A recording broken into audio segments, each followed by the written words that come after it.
I'm very pleased to introduce next one of my favorite senators who I work with very closely on the Senate Finance Committee. Senator Wyden from Oregon has a very long history in oversight, going back to working with Congressman Dingell, back to those days where he was really a champion, looking at Department of Energy whistleblowers, dealing with the retaliation of the whistleblower John Broder. That then led to Senator Wyden passing whistleblower protections as part of the Energy Policy Act of 1992. Until then, the Energy Reorganization whistleblower provisions did not extend to DOE contract employees. Senator Wyden has been long involved and have been a champion of whistleblowers. He's now joined with Chairman Grassley to form this caucus. He is the co-chair with Senator Grassley. But I would just step back and say, as a personal note, away from the script, Senator Wyden, that you're very beloved in the Senator Grassley's office, and with so many staff, I think you more than anybody personify bipartisanship in the Senate. When we're cooking up whatever schemes or ideas or thoughts or oversight in the Grassley office, we always think, we'll get Senator Wyden, we know he can do it. And I think you do too, Senator. I think you're thinking now, who could I get to go along with this idea of mine? It's Senator Grassley. There's a fellow that could do it. But Senator, you've been terrific, a terrific champion for whistleblowers and a terrific champion of bipartisanship in this Senate. We thank you immensely for coming today.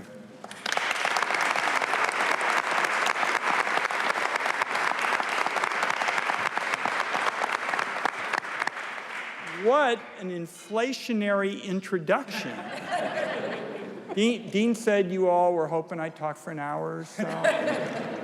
They think I'm serious over there. Their face got all pale, like trying to figure out how they could get out. But I'm going to be very, very brief. And of course, I don't want to make this a full-fledged bouquet tossing contest, but I am so appreciative of both Dean and Senator Grassley. There is no question that Senator Grassley was out in front on these whistleblower issues long before anybody in America thought it was cool. And the fact of the matter is that for years and years, really before I even came to the Senate, Senator Grassley's office and Dean, they were the go-to place for people who wanted to make sure they got heard. And they were in agencies or the private sector where people weren't listening. So when Senator Grassley comes in, let's give him the king's welcome, because he has really done so much to make this important here in the Congress. I want to note first that today is Whistleblower Appreciation Day. And I'm going to tell you, if we have our way, Senator Grassley, Chairman Grassley, and I, we are going to make every single day in America Whistleblower Appreciation.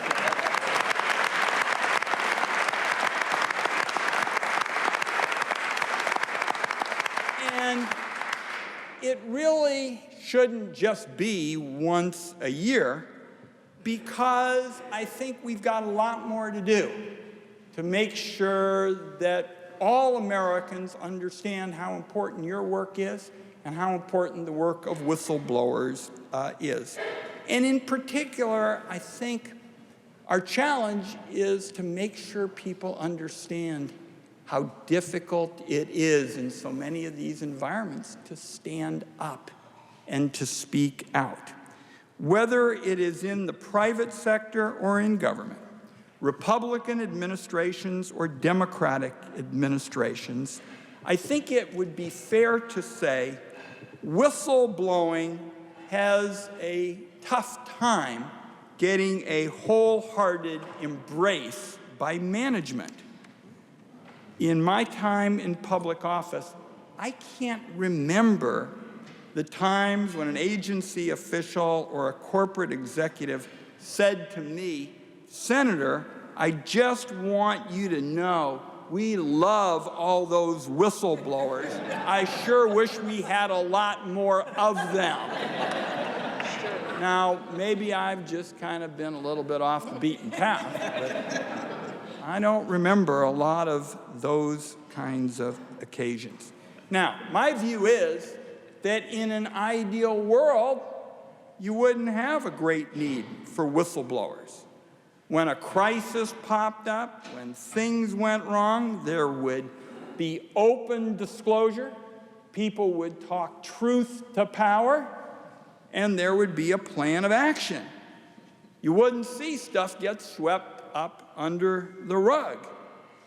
But this isn't exactly an ideal world, and things sometimes have this nasty habit of going wrong. Now, the Office of Special Counsel, which, as you know, has the lead for protecting whistleblowers in the federal government, has now had a 68% increase in complaints since 2008.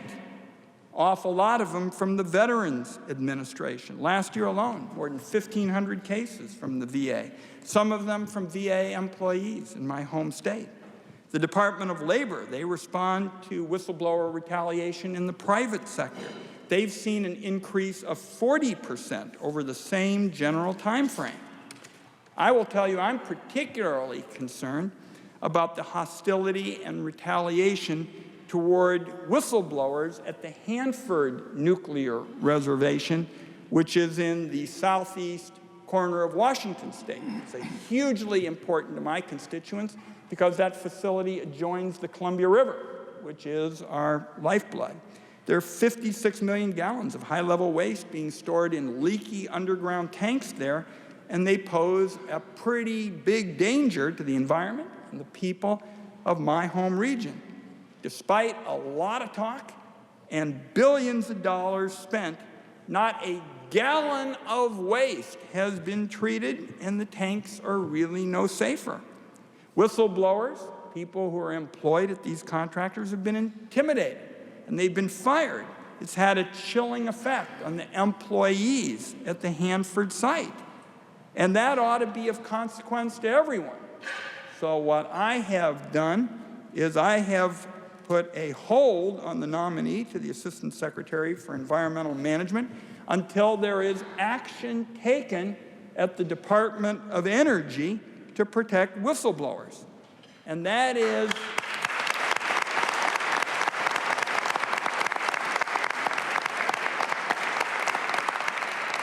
that's in a nutshell why I jumped at the chance to work with Chairman Grassley to set up this new caucus. Isn't it great that we finally have a whistleblower caucus in the United States Senate?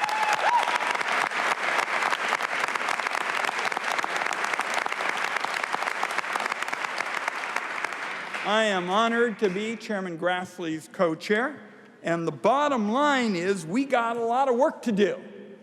If the treatment of whistleblowers has improved, it is certainly news to the whistleblower community. And I'll close by way of saying, I see my colleague, Senator Johnson, we're happy to have him part of the caucus. There is no magic bullet, and you know this better than anyone else, when it comes to protecting those who are willing to make that tough choice and step forward. What there is a continuous need to highlight how important this work is, how important it is to your careers and your livelihoods and your families that unquestionably suffer when you're willing to do what's right.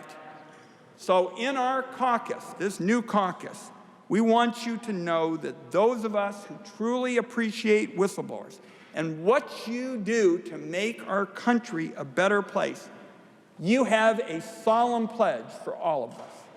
Democrats and Republicans who are part of the Whistleblower Caucus, we want you to know that we are going to stay at it until everybody in America feels comfortable, everybody in government and in the private sector can feel comfortable to come forward and say, this is wrong, I need to say something, and for the first time, people in government will have my back when I do it.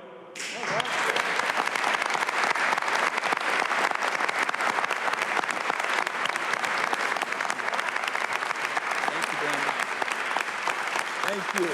Thank you. Thank you. Thank you. Thank you. Thank you all. Thank you. Thank you. You're going to have a wonderful program today.